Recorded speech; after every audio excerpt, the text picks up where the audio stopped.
I don't know Tucker's motivations. Instead of having a confrontational interview, like you said, it was very soft and saying, Nick, you've said, that Hitler was really cool. You've said atheists and heretics and perfidious Jews, when you come into power, that you want to execute these people and give them the death penalty. Hello, everyone, and welcome to another episode of The Western Spirit from Israel. Today we have with us someone, from my opinion, one of the most special people that I have been able to speak with in the last few years, and we've spoken here with a lot of very interesting people. Today we have with us Seth Dillon.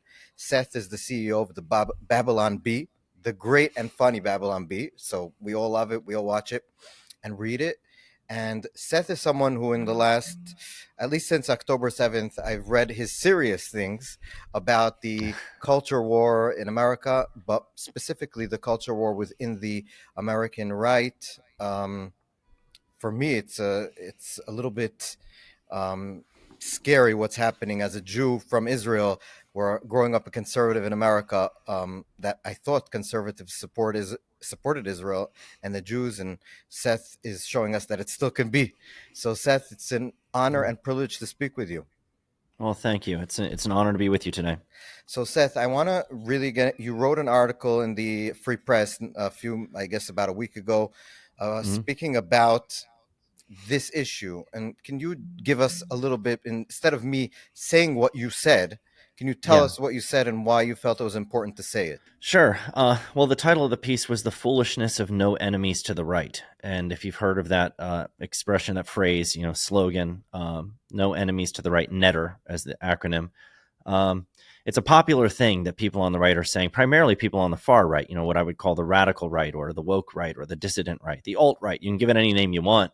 But there's a lot of desire to see insulation and protection from criticism from that corner of the right, and they use this, we should have no enemies to the right as the excuse for that, by saying, it's basically a call for unity. We need to be unified if we want to defeat the left. The left is the enemy. We need to be targeted at the left.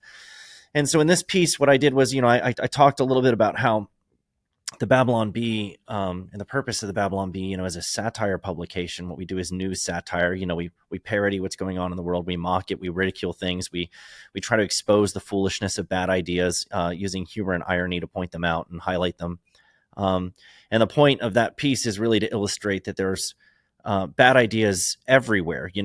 When I talk about our mission, it's to ridicule bad ideas. It's not just to ridicule the left. I mean, obviously, we find a lot of bad ideas on the political left, and we object very strenuously and sincerely to them, but they don't live there exclusively. There's also bad ideas rising and beginning to permeate the right. And so the question is, do we turn a blind eye to those and ignore them and decide that we're not going to confront them for the sake of unity? Or is the right thing to do, and also the politically expedient thing to do, to hold them in check and to safeguard ourselves against them and treat them as they are? And I describe them in the piece as cancerous. Bad ideas are like cancer that if you allow them to spread, will do real damage, real harm. And so I don't agree that we should only look one place for them. I gave the example in the piece of how I recently went in for a full body diagnostic CT scan.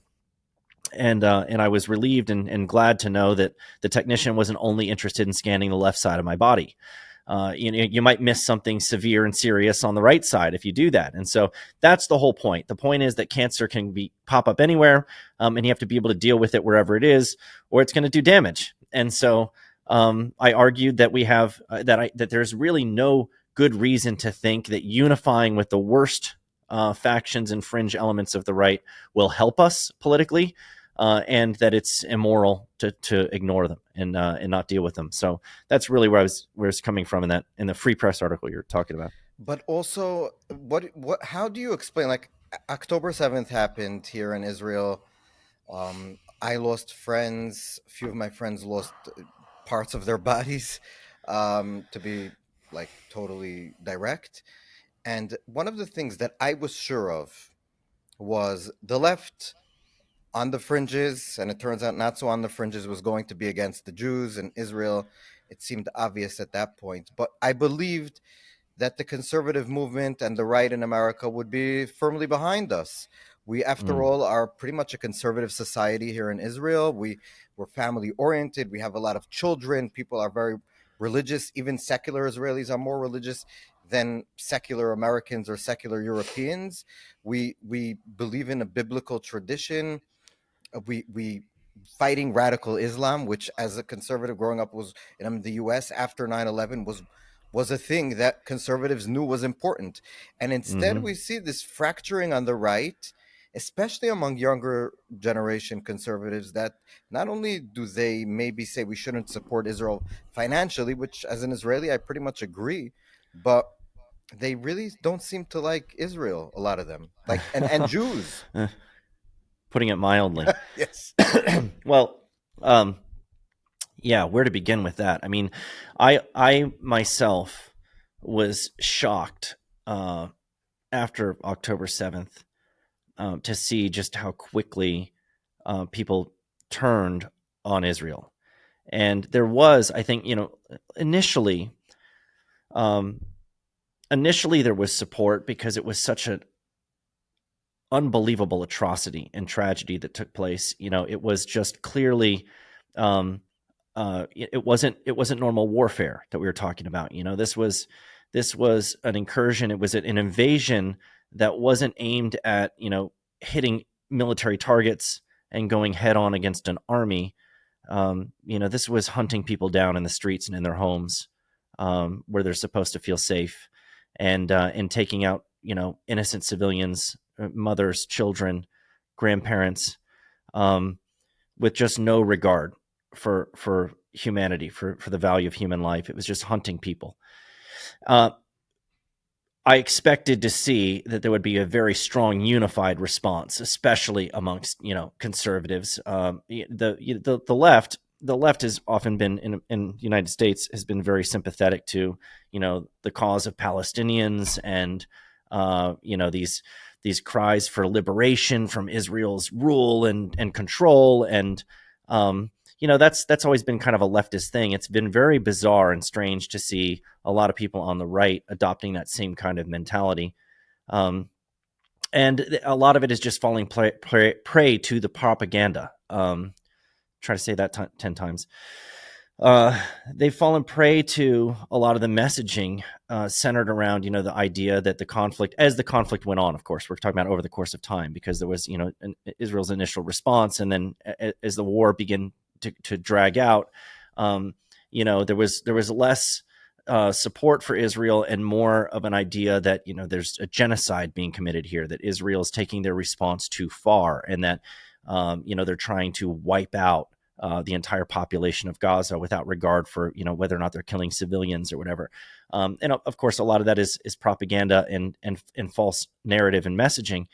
But there's a lot of receptivity to that, and that was what really shocked me, is that there's so much receptivity to that. People who supposedly wanted the conflict to end and for lives to be saved were not doing what I would expect them to do, which is what I was doing. They were not calling for Hamas to surrender and release the hostages.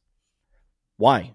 Why not call for that? If these terrorists come in, they grab these hostages, they kill all these people, and Israel's retaliating, and there's this ongoing war. Why are you not calling for the most just and swift resolution to the conflict that there could be, which would be for Hamas to surrender and release the hostages?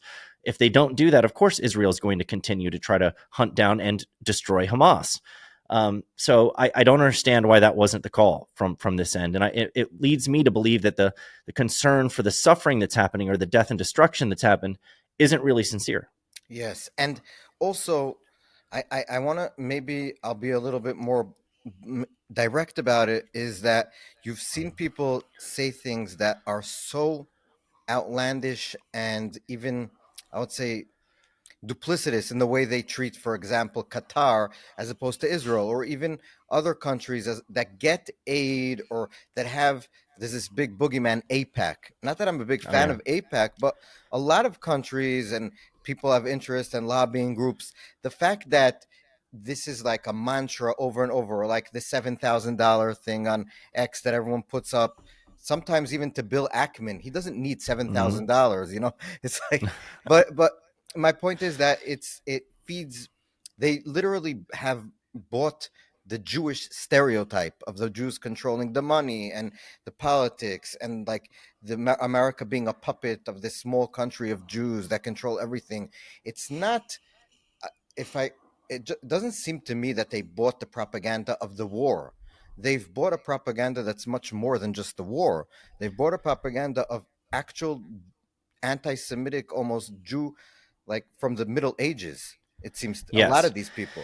Yeah, and that is central to what I was discussing in that piece. That's one of the bad ideas that I'm talking about is this conspiratorial, scapegoating that focuses collectively on a group and says, because this is what the left did for so long, right? The left here was for so long vilifying and scapegoating, the patriarchy, the white men, as being the cause of all oppression and poverty and social degradation and everything that you can imagine was due to the patriarchy. Every injustice that you experience, if you feel marginalized or oppressed, well, it's because of the white man. Well, that kind of collectivist thinking and that scapegoating, it was a false narrative, of course. There's a lot of explanations for why things are the way that they are, and it's not just because evil white men are running everything and trying to hold everybody else down. Um, but that was the left's narrative, and you're exactly right. There's kind of like an equal but opposite narrative. This is part of the reason why we call it the woke right, is because this it's a woke ideology. You're waking up to, you're becoming, it's critical consciousness. You're becoming aware of and mindful of these kind of hidden power dynamics. You're waking up to the fact, what they call it with the Jewish question is you're J-pilled, right? You become J-pilled and become woke to the fact that the Jews control everything.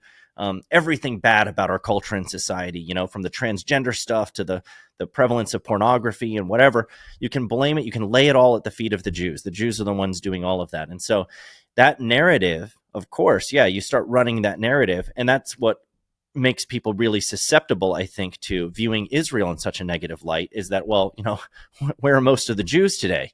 And where this is like the hub from which all of this bad stuff throughout the world is being disseminated and controlled. That is a horrible idea. It is a false idea. It is an evil idea, and it tries to lay blame on people, for things that, including, from a Christian perspective, there's a lot of people dressing themselves up in Christian language and terminology, who will also throw out, like Christ killers and things like that to suggest that the Jews are hated by God. They deserve to burn in hell. They deserve the worst possible outcomes. Hitler was right. You hear people saying all the time. And this is just awful, awful, despicable stuff. But it has found very fertile ground on the right in America. And so it's extremely disconcerting. But what's is equally, maybe not equally, but almost as disconcerting as that is the lack of courage and boldness and willingness to confront it head on, because you've seen that as well. You've seen a lot of cowardice and fear. Oh, well, the wind is changing. It's blowing in a different direction now. And I don't want to be, sailing into the wind. I want to be going with the current wherever it would take me. And I don't want to alienate and ostracize a large portion of my audience, so I'm not going to confront this stuff, or I'm afraid of what the loudest voices that now start to have these audiences in these corners of the right that are promoting these ideas. I'm afraid of what they might say about me, whether they'll attack me and send their mobs after me, and so they stand down, and then these things just continue to advance and flourish, and that's why I called this foolishness. It's self-defeating, and it's actually you're complicit in the evil when you stand down and refuse to confront it. It's that old saying, evil prevails when good men fail to act. Well, this is the time. This right now is the time when evil needs to be confronted by good people who Yes. see these things clearly, and they're not doing that. And I want to also, I spoke with Dinesh D'Souza last night, and we were speaking after Tucker Carlson had on Nick Fuentes, which I think might be almost like a watershed moment in this whole issue, I where love Dinesh, by the way. He's great. yes, and Go. he also said that when he debated um, um, Nick Nick Fuentes, Fuentes. he got from Charlie Kirk very angry text message like, why would you even share the same screen with him? He's, even if Mm-hmm. you beat him in the debate, he called him vermin. um Mm-hmm. and then Tucker goes out, has him on for like 2 hours, and I watched some of it, and unless he totally changed mid interview, the entire thing was so softball, and they were both like giving each other slaps on the back, so to speak. And he was saying, "I thought you were a Fed," and he thinks, "I thought you were a Fed," and now we're all friends together. Hmm. And then he also said, Sorry, I called you gay. All of that yeah, stuff. and then he Yeah. also said that what I thought was very telling, just in general, is this hatred of his to Christian Zionists, where he said he hates Christian Zionists more than he hates anyone else. Those are the Hmm. people he hates more than and I assume that means he hates them more than the Islamists, more than the leftists, the progressives who are The pushing all the communists. stuff that he's Yeah. been fighting against supposedly all these years. He hates them more than the neocons that he hates so much. So these are the worst people in the world because they're heretics or something. Um, what did you take away from number one, the fact that he even had him on, where in the Hmm. past he was calling him names and stuff? 6 months ago, he was telling Candace Owens that Nick Fuentes was like an idiot, a crazy person. He didn't want to talk to him. Now he's having him on for 2 hours, no serious questions asked. And number two, the way I don't want to get into his intentions, but the fact is he has a large audience, and people in his audience seems to me like it, respond to this type of thing. So how do Hmm. you look at both of those things? Well, a lot of ground to cover there. Way to ask simple questions that are easy to Sorry. answer. No, it's fine. Yeah. So the mainstreaming or the platforming. We use the word platforming because Yeah, this is what that's the trigger word. That's the naughty word you're not I allowed to really don't use. like that word, by the They way. don't like that word.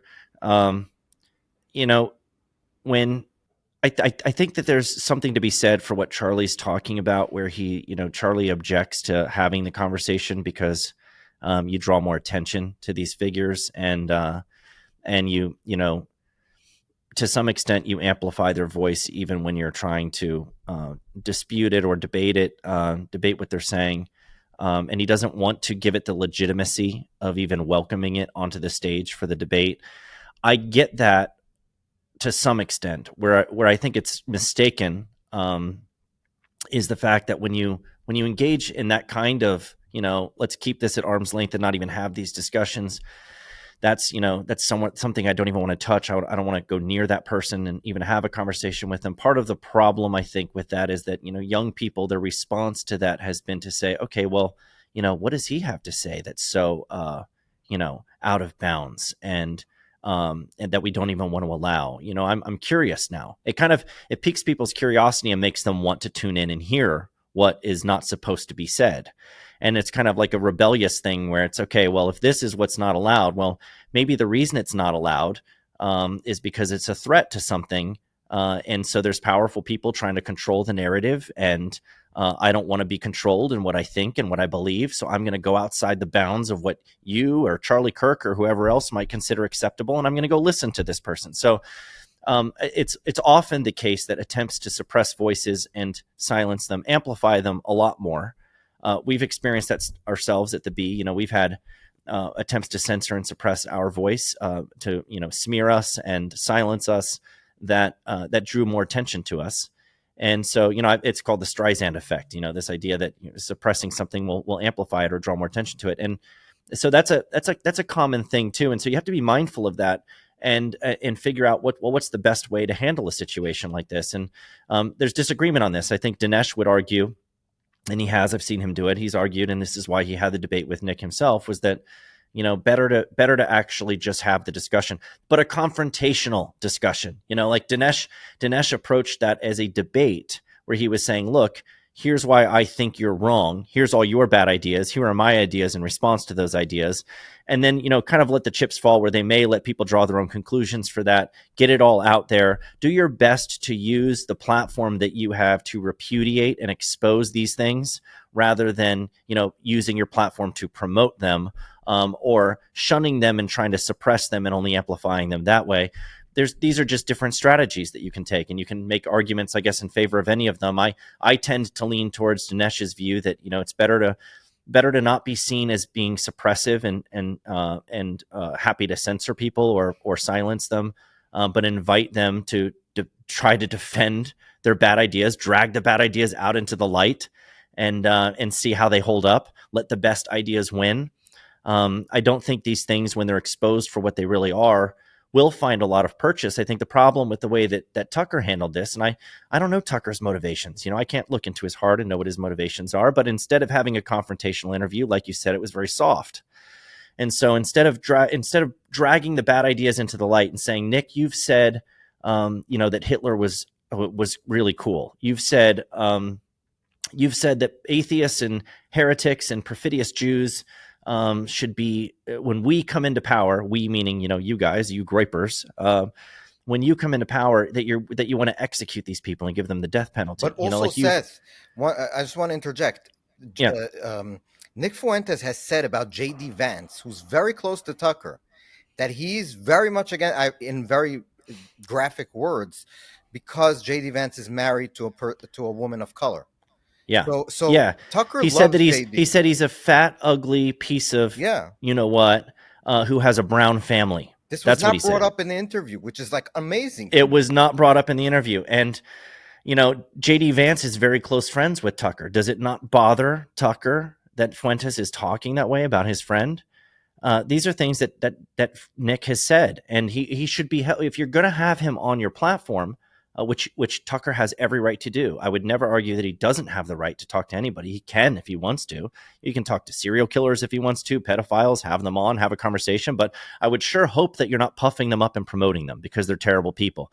Nick Fuentes, no different. Have him on your show, but challenge him. Confront him with some of the things that he said and challenge him to defend those things or retract them and take it back, like on a big stage. He didn't do that. And he even had opportunities in that interview where Nick said things like, I remember that day distinctly because it was Stalin's birthday. And Nick is like, so, I mean, Tucker was like, so what's the big deal about Stalin's birthday? He's like, well, I'm a big fan. I'm an admirer of Stalin's.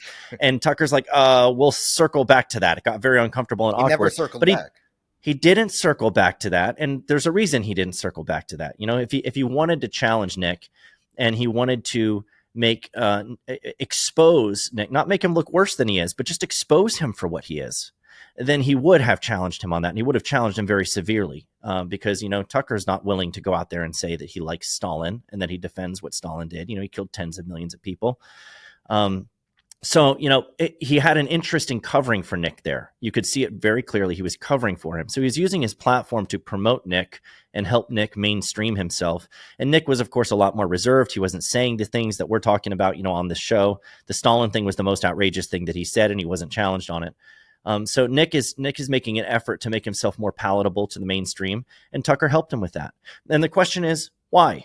Like I said, I can't see into Tucker's heart and know his motivations, but it's a fair question to ask. Why in the world would you have somebody on your show who says these things, these despicable things? He holds these horrible views. He's horribly racist and bigoted and he calls himself an anti-Semite. It's not even like, he said some things that can be interpreted as anti-Semitism. No, he's proudly an anti-Semite, and you're not even going to address those things. I mean, then you're just helping him along to mainstream him. And the question is why anyone on the right would want to do that.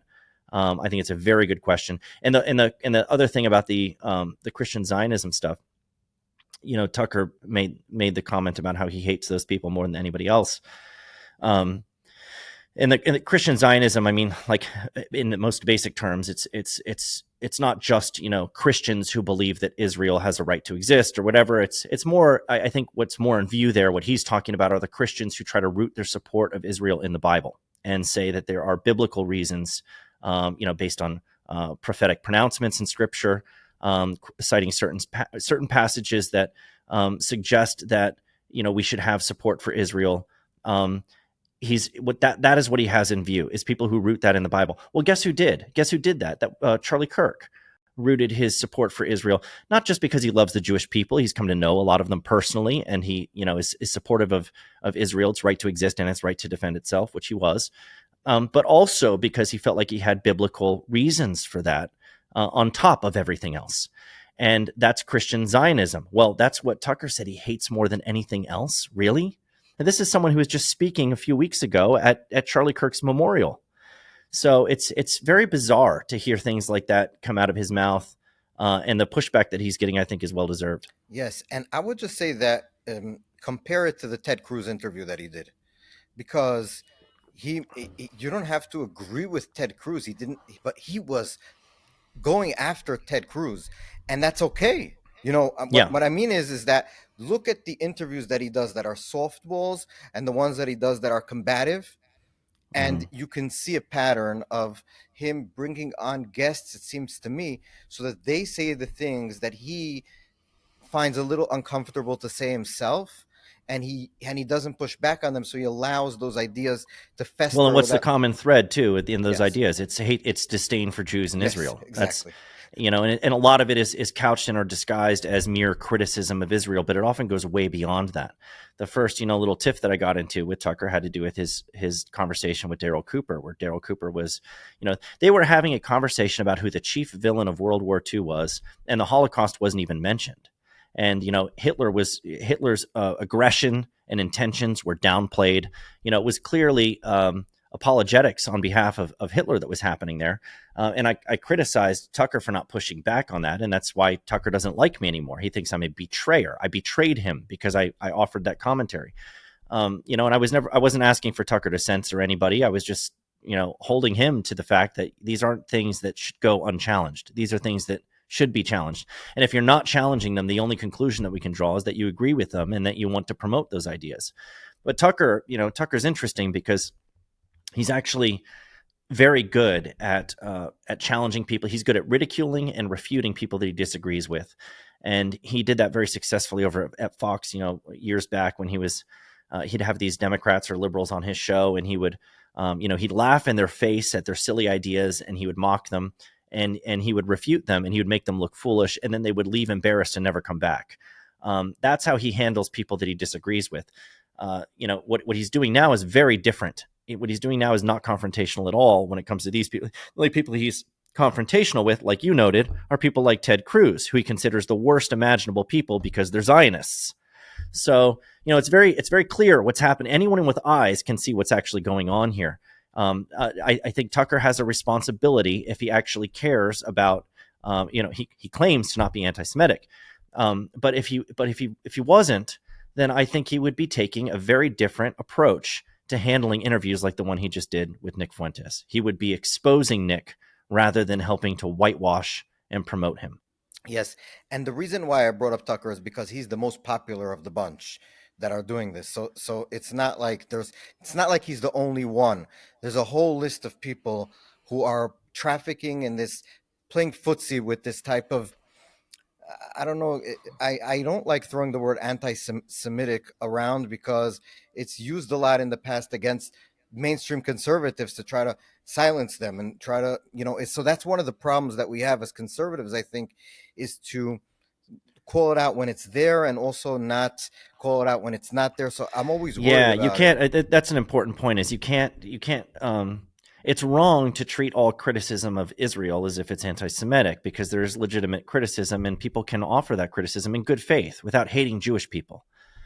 So it is a mistake to treat all criticism of Israel as if it's anti-Semitic. It's also wrong, though, to treat actual anti-Semitism as if it's mere criticism of Israel. That's also wrong, and that's what's happening a lot. And you have to be able to we're thinking people, right? We're rational people. We can see, we can hear, we understand what's going on, and we're not so handicapped mentally that we can't parse these things apart and be able to tell when it's actually anti-Semitism or when it's criticism of Israel. A lot of the people that say, "Oh, you won't allow me to criticize Israel," 2 minutes later, they're posting a picture of Hitler and saying, everyone likes Hitler, they're just not willing to admit it. Is that criticism of Israel? Does that fall into the category of mere criticism of Israel? No, of course not. You're glorifying someone who tried to exterminate the Jews. So, there's clear anti-Semitism, and we shouldn't be afraid to call out anti-Semitism. We just have to be careful about, what we consider anti-Semitism, because you can fall into that trap of which is what they will accuse you of, is saying, "Oh, well, you think any criticism of Israel is anti-Semitism," and that's just not the case. But what's weird is that I'm in Israel and I'm very critical of Israel. And most Yeah. Israelis are very critical of the government here, which is right now very unpopular. So It's weird to say that we are against criticizing Israel. We're criticizing Israel from Israel. So Right. it's just a weird dynamic. I Yeah. want one last question about this whole right wing thing, and then I'm going to go to what I'm more comfortable with, is talking about how crazy the left is in the U.S. and here. Um, your friend Charlie Kirk was assassinated.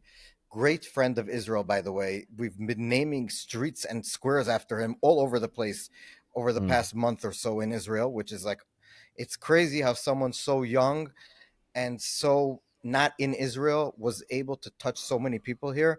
You had people literally crying. My wife was mm. very sad when he passed away, and she's not political at all. And after that, you and Bill Ackman, who I actually met like a week before the assassination because he was here in Israel, became the story of these people that are pushing these conspiracies out.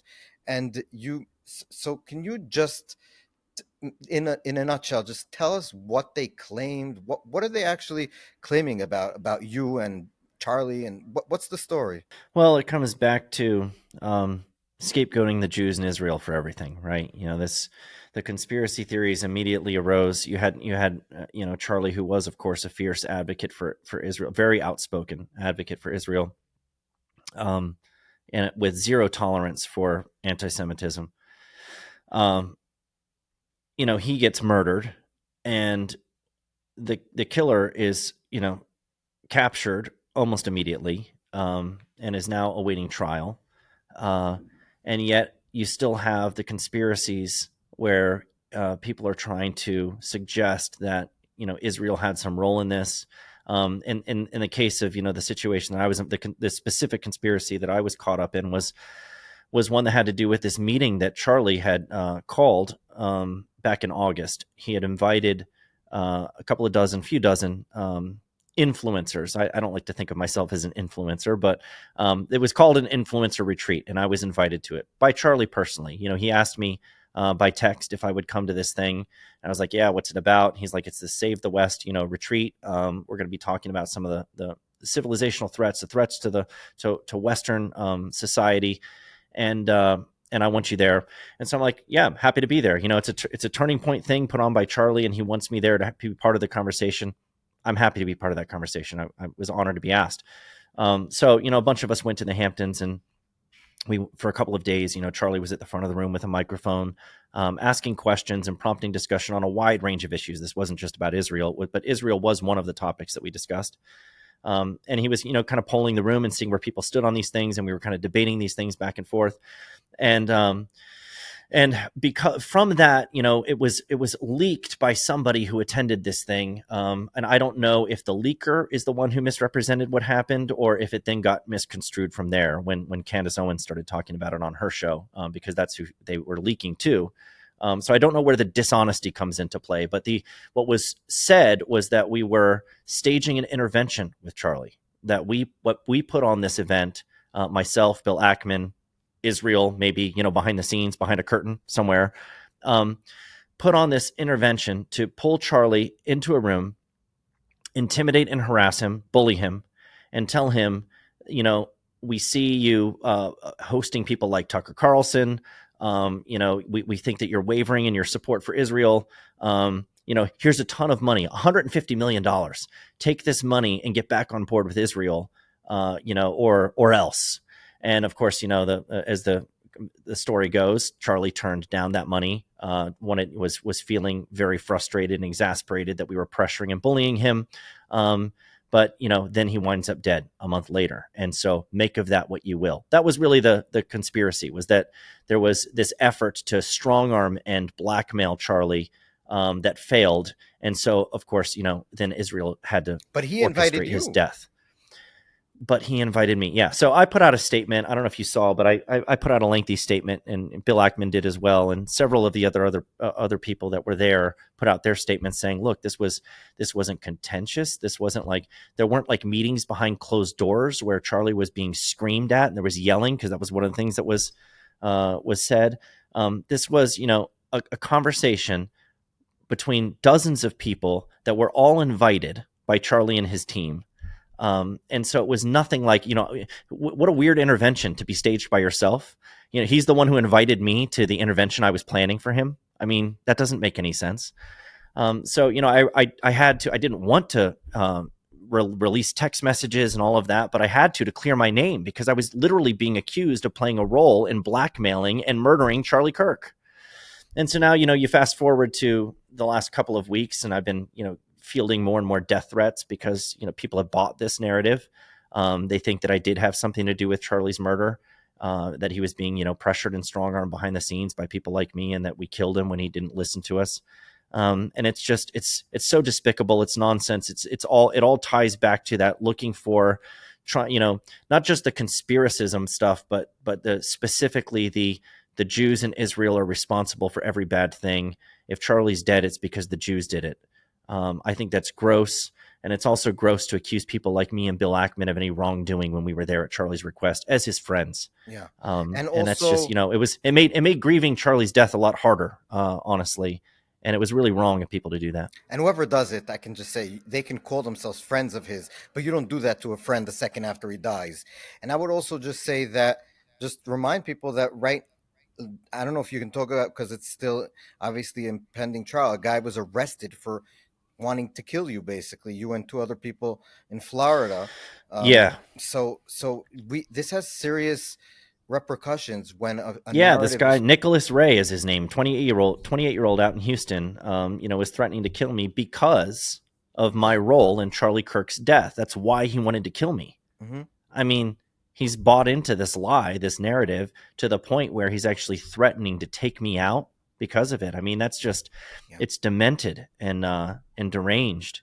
But thankfully, law enforcement, I'm really appreciative to FDLE and the AG here in Florida. They took that very seriously, and they tracked him down, and now he's, I believe he's been extradited to Florida at this point. Yes. Yes. I So, just saw an interview with the Attorney General of Florida, and they extradited him. He's in Florida awaiting trial, I guess. But my point about, there's always crazy people, but when they have a narrative to feed on, when there's people that seem sane and have big platforms that are giving them. seems sane. No, because That's a they're good not one. really sane. A lot of Yeah. these people, they have serious issues, but It's they're just. they're either psychotic or they're malicious or they're a Yes, mixture of both. And whatever it is, it's not a good yeah, thing. Um, no. so now I want to go to the left. So we're a week or so, I think, before the election in New York City. I think I grew up in New York as a Hasidic Jew. By the way, I don't have the whole uniform, but that's where I was. And I saw the World Trade Center, the Twin Towers, fall and be on fire and then fall from our classroom window on September 11th. And we seem to be in a place where, How old when were you at the time? I was 12, Okay. we seem to be now in a place 25 or so years later that the next mayor is going to be an Islamist communist who Mm, doesn't refuses to condemn jihad, pretty much, and says that globalized the intifada is, well, I don't know what it is, but he refuses to condemn it, and mm, has friends with people who hate America and hate Jews, and he's about to be the mayor of this city with the most Jews in the world. mm-hmm. And this is like, and the entire Democrat Party, it seems to me, is behind him pretty much, the establishment at least. How do Yeah. you explain? I mean, what is happening? Because Well, when I'd we, like to ask you. Let me ask you a yeah, question. I'd like to understand you know, what do secular Jews, what do Jews on the left think of that in Israel or in the US? in the U.S. in New York City? These, So that. I grew up in a non-secular Jewish community. They're all going to vote for either Cuomo or Sliwa, but it's the same as I think in leftists that aren't Jewish. They have a sort of, a lot of them. It's almost, as Gad Saad says, a suicidal empathy.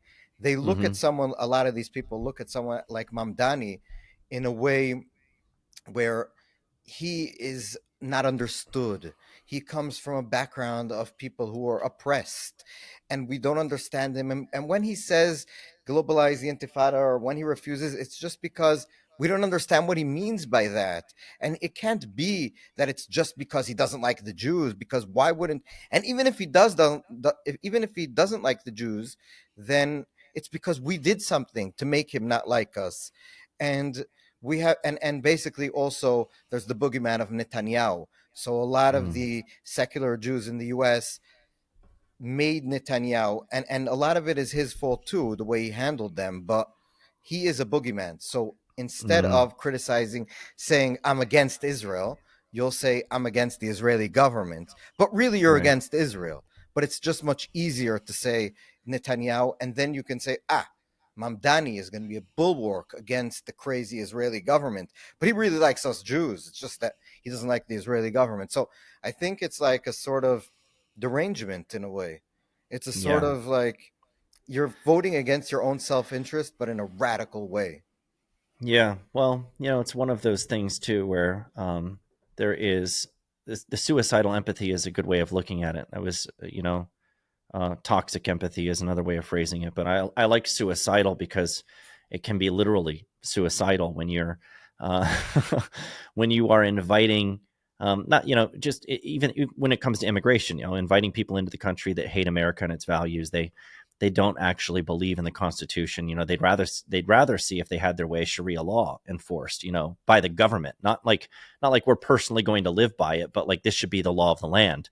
You don't want people like that in America. You don't want to welcome them with open arms into America.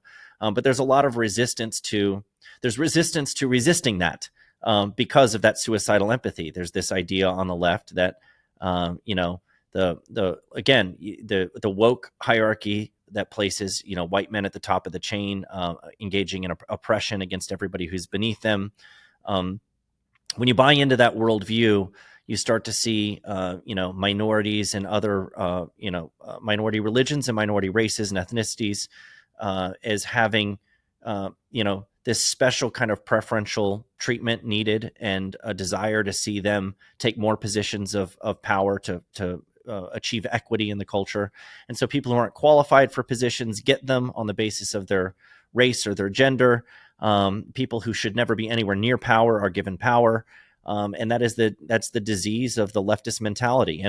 And again, to go back to what we see on the right, I think it's the same mistake and problem on the right. When you have people like Nick Fuentes becoming more and more popular, his ideas aren't so different. They're the other side of the same coin, where there's a desire, there's authoritarian impulses, there's collectivist thinking and scapegoating, a post-constitutional mentality, that would subjugate and humiliate and ostracize and suppress and even kill certain people with certain views or ethnicity or religion. And that is just, you can't welcome those things on either the right or the left. It's not only unethical, it's anti-American. It's obviously anti-American. And so it's very sad if that does, if he wins in New York.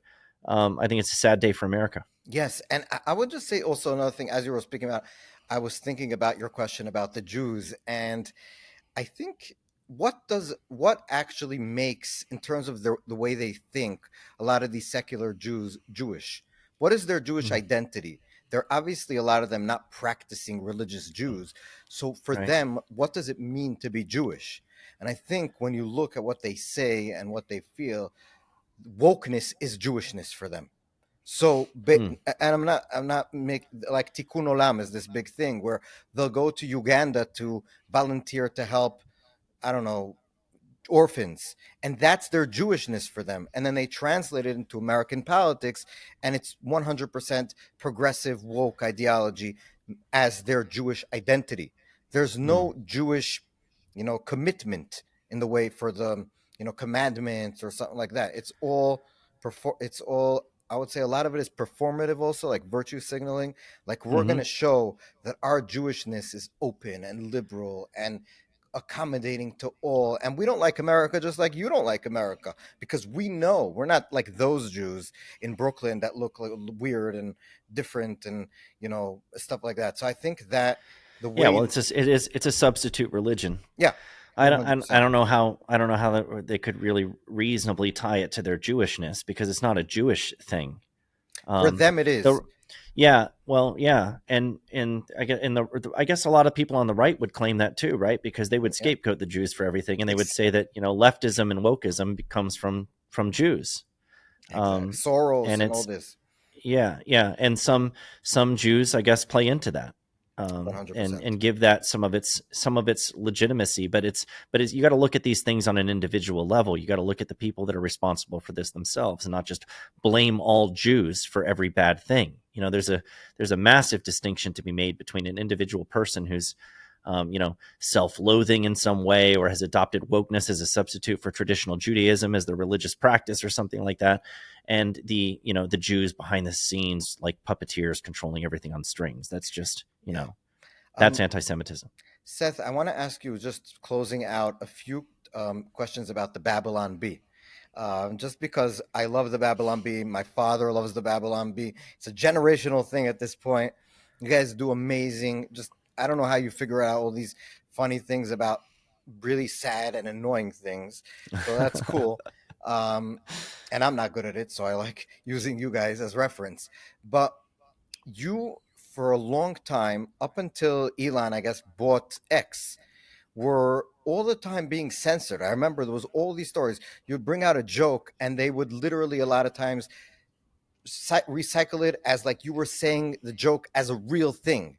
Hmm. And that was when you realized that the left in the US, in its current form, lost the ability to make real jokes because they're so literal in the way they look at everything that they weren't able to like comprehend that someone could make fun of trans issues, or because Mm. it couldn't be. And also, even if someone says something that's not funny but is offensive to you, that doesn't mean you should shut them up. So, can you talk a little bit about your experience there and how you look at, I would say, not censorship, but the balance, for example, on X, how I just am inundated with anti Semitism, people who hate me because I'm Jewish. Hmm. And it used to not be, but I'm still not for censoring them. So, what Mm. would be how do you look at it? So for the first part, the B, yeah, we a lot of our jokes were taken seriously. It wasn't. I don't think it's because they're so literal. I think it's more. You know, we're talking about a substitute religion, right? The religion of wokeness and the sacred cows that you're not allowed to touch. These are things that comedians on that side of the aisle would only prop up. They wouldn't challenge them. They wouldn't try to poke holes in any of those narratives or laugh at things that really were very absurd and deserved to be laughed at. The B was willing to poke at those things and make fun of them. And so there's a self seriousness there, an unwillingness to allow, anything to undermine or mock their sacred cows. And so, and just this idea, this philosophy that humor is harmful. Humor is harmful because it's a form of bullying and mockery. It makes people feel bad. Um, and that idea is really rooted in this protection of the oppressed and the marginalized. You shouldn't be making jokes about people that are marginalized and oppressed because it's punching down and it's abusing your power and whatever. And so there's all kinds of things baked into their worldview that made comedy like ours beyond the pale, and something needed to be done about it. And so, yeah, they would, we were getting fact checked all the time. Our jokes were being rated false, and then we were being threatened with deplatforming for that. Some of our jokes were being labeled incitement to violence or hateful conduct. That's why we got kicked off of X, is because it was Twitter at the time, because we, told a joke at the expense of the transgender stuff, the transgender madness, and it was deemed, misgendering, and that was hateful.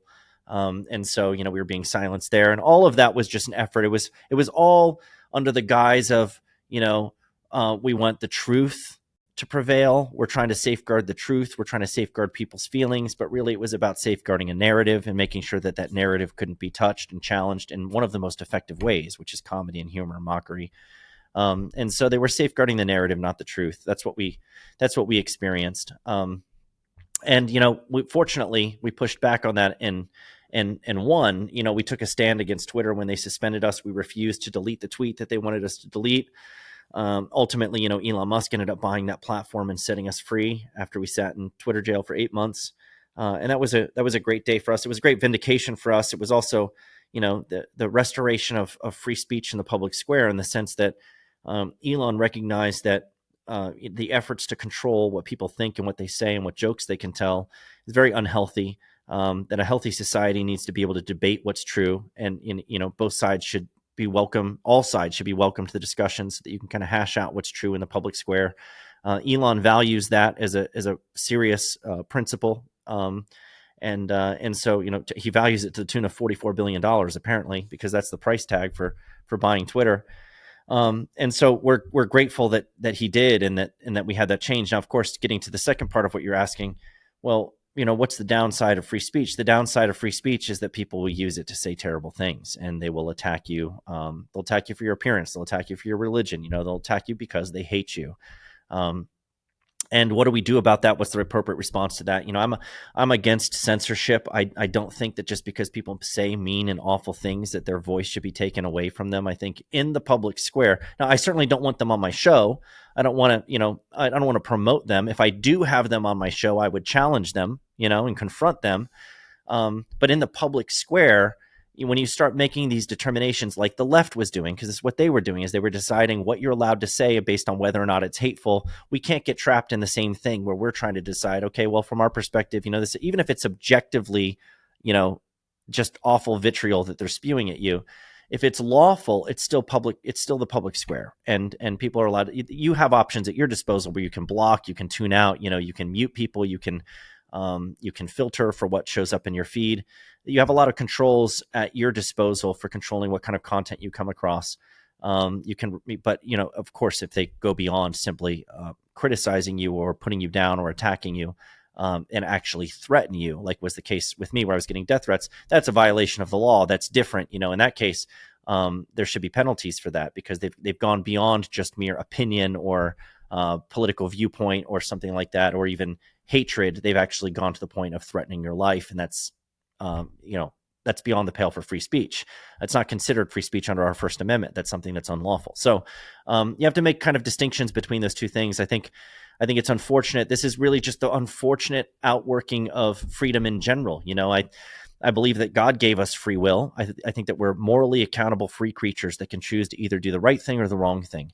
And that there's value in that. It's not the downside is, of course, that we'll abuse that freedom, we'll commit crimes, we'll hurt people.